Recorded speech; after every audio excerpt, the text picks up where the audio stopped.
परम प्रेमय शिशि ठाकुर मोर जगत जननी शिशि लक्ष्मी माँ परम पूज्यपाद शिशि बड़दा परम पूज्यपाद शिशि दादा अजय भरसा आचार्य देव ठाकुर परिवार का सभी समस्त के चरण में मेरा अनंत कटी प्रणाम।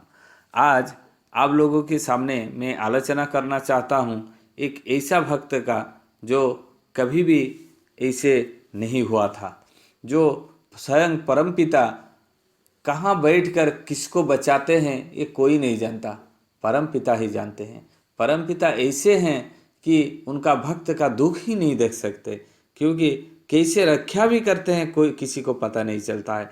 एक दिन क्या हुआ, शिशि ठाकुर तरकनाथ दादा को एक जगह भेजे थे जो वो जमींदार की घर था। शिशि तरकनाथ बंदोपाध्याय शिशि ठाकुर के निर्देशों अनुसार शेरपुर का जो बड़े जमींदार थे वहाँ गए थे। उधर से लौटने वक्त वर्षा के कारण बस देर से खुली। इतना बरसात हुआ वहाँ निकल नहीं पाए। तो बहुत देर से जब बस खुली तो संध्या के समय एक साथ घाट में तीनों बस पहुँच गई। वर्षा जब खत्म हुआ तो बस चलने लगा। बहुत देर के बाद बस संध्या समय पहुँच गया घाट में। तो जब घाट में पहुंचा, नाव का अंतिम खेप था, लास्ट नाव था, उसी में जाना ही था। तो तरकनाथ दा जल्दी से नाव पर बैठ गए। धीरे धीरे मुसाफिरों की संख्या 90 तक पहुंच गई। मल्हार नाव डूबने का डर दिखाता हुआ कम से कम 1 या 2 मुसाफिर को उतरने कहने लगा। उनका देखा जे 90 तक यहाँ पहुँच गए हैं, 90 मुसाफिर यदि यहाँ जाएंगे नाव से तो डूबने का बहुत आशंका है। तो कुछ आदमी यदि उतर जाएंगे तो हल्का हो जाएगा, 1 या 2 भी उतर जाएंगे तो अच्छा रहेगा। तो ये जो मल्हार ने सोचा। तो ब्रह्मपुत्र एक भयानक नदी है। जो ब्रह्मपुत्र नदी है वो बहुत भयानक है, और उसमें यदि 90 आदमी जाएगा तो उसमें कभी बचने का कोई चांस ही नहीं है। इतना भयंकर है, कभी भी कुछ हो सकता है। किंतु घाट के किनारे 2 कोस तक कोई भी ग्राम नहीं था। इसी वजह से कोई उतरने के लिए कोशिश भी नहीं किया। किसका मन भी नहीं हुआ कि यदि हम लोग यहाँ उतर जाएंगे तो शाम तो हो चुका है और जंगल एरिया, और 2-2 कोस तक कोई भी घर नहीं है, कोई भी झुंपड़ी भी नहीं है। कहाँ रहेंगे, इस रात कैसे बीतेगा। इतना सब चिंता करते हुए कोई भी मुसाफिर नाव से उतरा ही नहीं। कोई उतरने चाहता ही नहीं था। सभी मुसाफिर एक दूसरे की तरफ देखते रहे। नाव बहुत देर तक खड़ी रही। संध्या का आगमन हो चुका था। अंत में मल्हार तरक बाबू से बोला, आप नाव से उतर जाइए। बहुत अनुनय विनय करने के बावजूद तरक बाबू को मल्हार ने नाव से उतर दिया। बहुत रिक्वेस्ट किया तरक बाबू को, जे आप किसी भी तरह नाव से उतर जाइए। मैं नाव यदि नहीं, कोई भी उतरना नहीं चाहता है, यदि आप भी नहीं उतरेंगे तो इतना आदमी आज शाम को रहना पड़ेगा, और यदि रह जाएंगे तो बहुत असुविधा हो जाएगा। तो इसलिए आप ही उतर जाइए। तरक बाबू को कुछ समझ में नहीं आया, और कुछ भी समझ में आ ही नहीं सकता। क्यों इतना ज़बरदस्ती, क्यों मेरे को मल्हार ने उतरने के लिए बोल रहे हैं। तो इसीलिए वो मन ही मन में ठाकुर को स्मरण करते हुए सोच रहे थे कि हाय ठाकुर, जो मेरे को ही उतरने के लिए बोला और मैं ही उतर गया इस नाव से। ये मल्हार ने मेरे को उतरने के लिए क्यों कहा। बहुत आदमी थे, 90 आदमी थे, तो उससे और कोई उतर जाता, मगर मेरे को इतना अनुनय विनय होकर उतरने के लिए क्यों बोला। प्रभु मेरा ऐसे क्यों किया।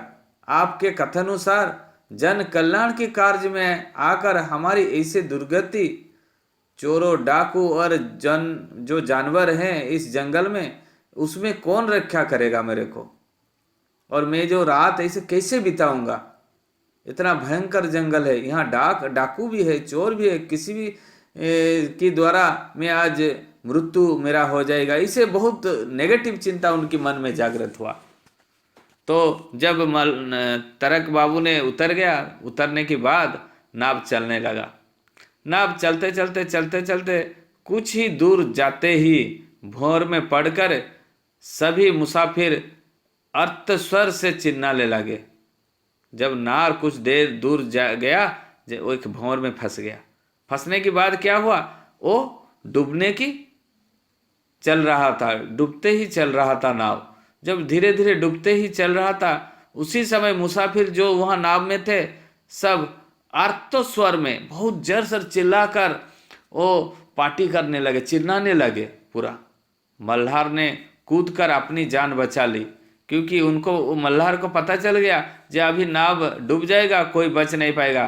पहले से ही कूदकर वो निकलने की कोशिश किया। कुछ ही देर बाद नाव नदी में डूब गई। जब नदी में डूब गई, एक भी मुसाफिर बच नहीं सका।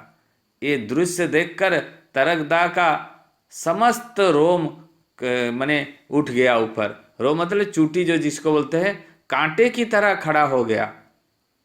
फूट फूट कर रोने लगे तरक बाबू ने। कहने लगे, इतनी दूर से बैठे बैठे अपनी दीन शिष्यों की रक्षा करते हैं।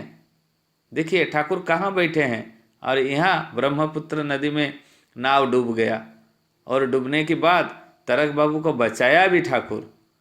किसके माध्यम से? वो मल्हार के माध्यम से। मल्हार का मुख से ही ठाकुर का बात बोले, और ठाकुर आप उतर जाओ उतर जाओ, ठाकुर ही बोले कि माने तरक बाबू को। तो वही तरक बाबू बोल रहे हैं, आप दया करके नाविकों की मुख पर बैठकर अगर मुझे नाव से ना उतारा तो मैं आज बच नहीं पाता। मुझे तो तैरना भी नहीं आता है।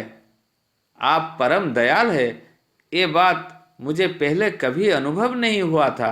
ये बात कहते हुए वो पुनः रोने लगे, बहुत रोने लगे कि प्रभु आप यदि मेरे को आज नहीं उतार देते तो मैं आज वहाँ ही मर जाता, क्योंकि मेरे को तैरना भी नहीं आता है। तो सोच लीजिए, जब भगवान ने भक्त को रक्षा करते हैं, कैसे रक्षा करते हैं सोच लीजिए। आज ये बात बोलकर रहता हूँ, वंदे पुरुषोत्तम जय गुरु। ये बात कैसे लगा मेरे को कमेंट में कमेंट कीजिएगा। जय गुरु, वंदे पुरुषोत्तम।